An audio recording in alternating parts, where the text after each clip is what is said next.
Alright guys, welcome back. We're going to review the next episode of The Penguin. And I know I usually try to, when I'm reviewing a series, put a movie review in between so it's not all sort of jumbled together. But I just had to dive right into the next episode. So here we are, reviewing the next one and the first one back to back. So this episode overall had a little bit of a slower pace than the first one. The first one was introducing new characters and new concepts and recapping and setting up. This one's more of taking the details of the last one's plot and sort of thinning parts of it out. So overall, it was interesting. It was slower, but overall, I still enjoyed it. So in the first episode, we realized that Sofia Falcone has seen Alberto's body, but this episode is all about who's taking the fall for it. Sofia already assumes that the Maronis are behind it, but between the Maronis and Penguin, they're trying to find like who's going to actually be responsible for it.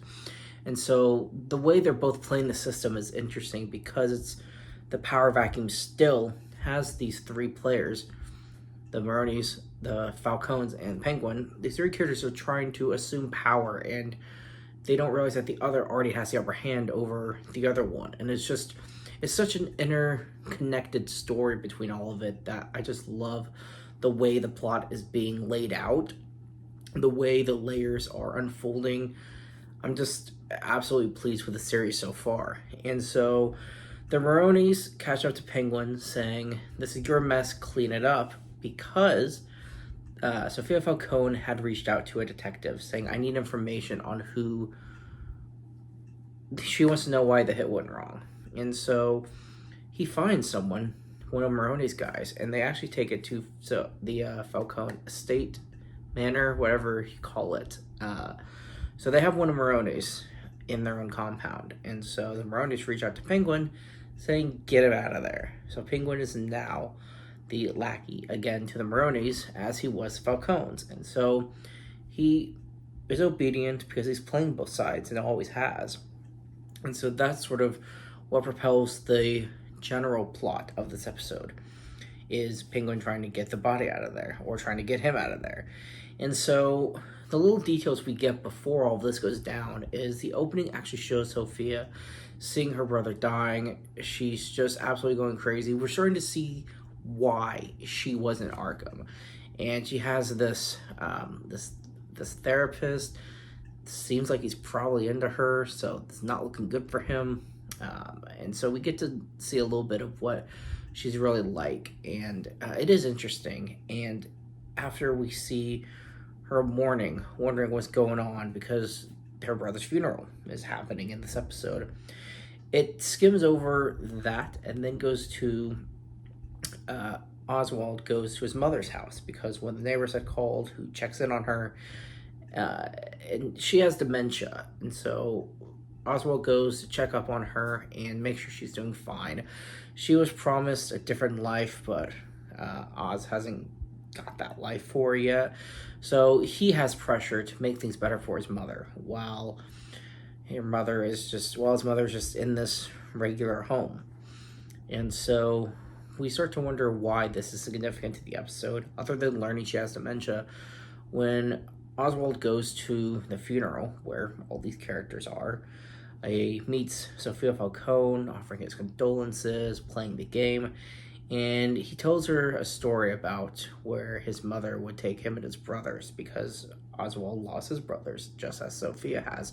So he plans the story, and we've yet to find out if this really is true or not, which would be interesting if it's not. But he tells a story of his mother taking him and his brothers to the specific place, and at the end of him telling the story, he said he lost his mother a few years ago.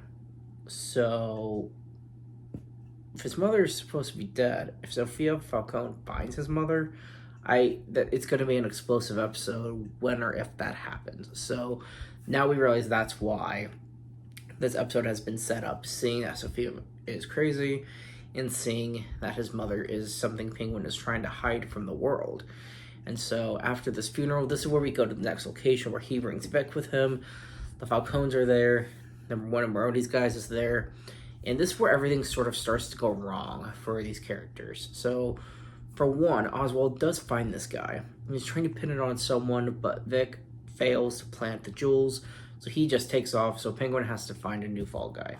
So instead of helping Maroni's guy out of there, he ends up killing him and framing it on someone else. And so when the someone else has been discovered by the Falcons, Sophia's telling one of her guards, "Give me a gun," and the guy's not listening to her because they don't take orders from her. So her uncle ends up getting the kill. Sophia, of course, wanted the kill herself, and her uncle say, "Oh, well, why don't you just go with Italy? You used to go there during the summer. Just get away for a while." So Sophia is definitely feeling pushed out by her family. And so this is going to be part of her power struggle. Is not only taking power in the city, but taking it away from her own family to assume that leadership role herself. And so that definitely plays a big part into the ending of this episode. But right before the ending, the bodies is tasked with Oz. He's the one that's supposed to get rid of the bodies. And so he and Vic are talking about it. And he basically threatens Vic, telling him to lie down with the bodies, saying, "This could have been you had you messed up." And so he's definitely trying to play that mentorship role with Vic, but also keeping him in line. So there's an interesting dynamic going on between these two characters, and I look forward to seeing where this takes each of these characters, because there's a lot of opportunities that can grow from what's going on here. And so as we get to the closing for this episode, Sophia reaches out to Penguin. They meet at her brother's casket, and she's basically telling Penguin she's going after her family and wants him in on it. And he agrees, because that's sort of what he wanted. So he wanted all the Falcons taken down, but now Sophia wants to do it. So Penguin's kind of like, sure, let Sophia take out most of them, and he only has to deal with Sophia. So he's definitely playing all sides here. But for now, he is now officially working with Sophia, and that is a plot that moves forward into the next episode, episode 3. To be honest, guys, I'm probably going to end up binging this series. I'm very excited. I love the characters. I love the setting. I love the dark grittiness of Gotham and how well it's portrayed in this series. So I'm looking forward to the next one. And if you guys are still watching, thanks for sticking with me. I'm absolutely in love with the show right now. I think there are so many great characters, great actors, great actresses. The writers are phenomenal, and the director's doing a great job as well. So there is no complaint. The cable TV kid in me is sometimes exhausted by the hour-long runtime. But that aside, when it comes to the story or the acting or the casting, I don't have issues with any of that. So far, this has been a phenomenal show, and I can't wait to see the rest of it. Thanks for watching, guys. See you next time.